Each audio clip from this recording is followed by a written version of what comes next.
Hi hello ನಮಸ್ಕಾರ ಎಲ್ಲರಿಗೂ. ಇವತ್ತು ನಾವೊಂದು ಹೊಸ ರೆಸಿಪಿ ಕಲಿಯೋಣ. ಮಂಗಳೂರು ಕಡೆಯವ್ರಿಗೆ ಈ ರೆಸಿಪಿ ಏನು ಹೊಸ್ತು ಅನಿಸಲ್ಲ, ಆದರೆ ಈ ಕಡೆ ಬೆಂಗಳೂರು ಮೈಸೂರು ಕಡೆಯವ್ರಿಗೆ ಹೊಸ್ತು ಅನಿಸ್ಬೋದು. ಯಾಕೆಂದರೆ ನಮ್ಮೂರ ಕಡೆ ತೆಂಗಿನಕಾಯಿ ಬೆಳೆಯೋದು ಜಾಸ್ತಿ ಅಲ್ವಾ, ಆದ್ದರಿಂದ ನಾವು ಈ ರೆಸಿಪಿನ ಆವಾಗವಾಗ ಮಾಡ್ತಾಯಿರ್ತೀವಿ. ಇದೊಂದು ದೋಸೆ. ಏನು ದೋಸೆ, ಇದಕ್ಕೆ ಏನೇನು ಹಾಕಬೇಕು ನೋಡೋಣ ಬನ್ನಿ.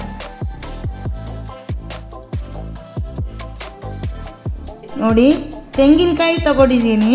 ಇದು ಸ್ವಲ್ಪ ಎಳೆ ತೆಂಗಿನಕಾಯಿ ಆಗಿದ್ದರೆ ಒಳ್ಳೆಯದು. ಅದ್ರ ಜೊತೆಗೆ 1 ಕಪ್ಪು ಅಕ್ಕಿ. ಇವಾಗ ತೆಂಗಿನಕಾಯಿ ತುರಿಬೇಕು ನೀಟಾಗಿ. 2 ಯೂಸ್ ಮಾಡಿದೆ. ಈಗ ಅದನ್ನು ಮಿಕ್ಸಿಲಿ ಹಾಕಿ ಚೆನ್ನಾಗಿ ರುಬ್ಕೊಳ್ಳಿ.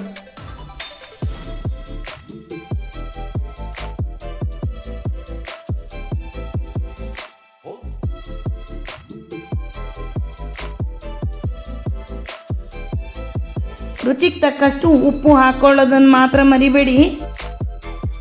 ಇವಾಗ ನುಣ್ಣಗೆ ರುಬ್ಕೊಂಡಿದ್ದೀನಿ. ಇಷ್ಟು ರುಬ್ಕೊಂಡ್ಮೇಲೆ ಒಂದು ಪಾತ್ರೆಗೆ ಹಾಕ್ಕೊಳ್ಳಿ. ಆಮೇಲೆ ಅಷ್ಟೇ ಸ್ವಲ್ಪ ನೀರು ಸೇರಿಸ್ಕೋಬೇಕು. ನೀರು ಸೇರಿಸ್ಕೊಂಡು ಹಿಟ್ಟಿಗೆ ಸೇರಿಸ್ಕೊಳ್ಳಿ. ಹಿಟ್ಟನ್ನ ಚೆನ್ನಾಗಿ ಕಲಸ್ಕೊಳ್ಳಿ. ಚೆನ್ನಾಗಿ ಕಲಸ್ಕೊಂಡ ನಂತರ ನೋಡಿ, ಈಗ ನಾನು ತುಪ್ಪ ಹಾಕಿದ್ದೀನಿ ಕಾವಲಿಗೆ ಮೇಲೆ. ದೋಸೆ ಏನಾಗುತ್ತೆ ಅಂತ ನೋಡೋಣ. ಇದೊಂದು ಪ್ರಾಯೋಗಿಕವಾಗಿ ನಿಮಗೆ ತೋರ್ಸೋಕ್ಕೆ ಮಾಡಿರೋದು. ಈ ದೋಸೆಗೆ ತುಪ್ಪ ಎಲ್ಲ ಹಾಕೋದೇನು ಬೇಕಿಲ್ಲ. ತುಪ್ಪ ಹಾಕಿದ್ರೆ ದೋಸೆ ಯಾವ ರೀತಿ ಬರುತ್ತೆ ಅಂತ ನೋಡಿ. ನೋಡಿ, ಈ ರೀತಿ ಬಂದುಬಿಟ್ಟಿದೆ. ಅದಕ್ಕೆ ನೀರು ಹಾಕಬೇಡಿ, ತುಪ್ಪ ಹಾಕಬೇಡಿ, ಏನೂ ಹಾಕಬೇಡಿ. ಹಾಗೆ ಕಾವಲಿಗೆ ಕಾದಿರುತ್ತಲ್ವ. ಇವಾಗ ದೋಸೆ ಹುಯ್ದು ನೋಡಿ ಎಷ್ಟು ಚೆನ್ನಾಗಿ ಬಂತು ನೋಡಿ ದೋಸೆ. ಬರೀ 2 ಐಟಮ್ನ ನಾವು ಯೂಸ್ ಮಾಡಿರುವಂಥದ್ದು ಈ ದೋಸೆಗೆ. ತುಂಬ ಕ್ರಿಸ್ಪಿಯಾಗಿ ತುಂಬ ಚೆನ್ನಾಗಿ ಬರುತ್ತೆ ಈ ದೋಸೆ. ಇವಾಗ ದೋಸೆ ಹೊಯ್ದ ಮೇಲೆ ಮೇಲಿಂದ ಸ್ವಲ್ಪ ತುಪ್ಪ ಹಾಕ್ಕೊಳ್ಳಿ. ತುಪ್ಪ ಹಾಕಿ ಮಾಮೂಲಿ ದೋಸೆ ಬೇಯಿಸ್ತೀರಲ್ವ, ಅದೇ ರೀತಿ ಬೇಯಿಸ್ಕೊಂಡ್ರೆ ಆಯಿತು.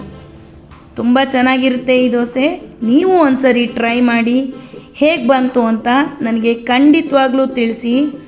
ತುಂಬ ಚೆನ್ನಾಗಿರೋ ರೆಸಿಪಿ ಇದು.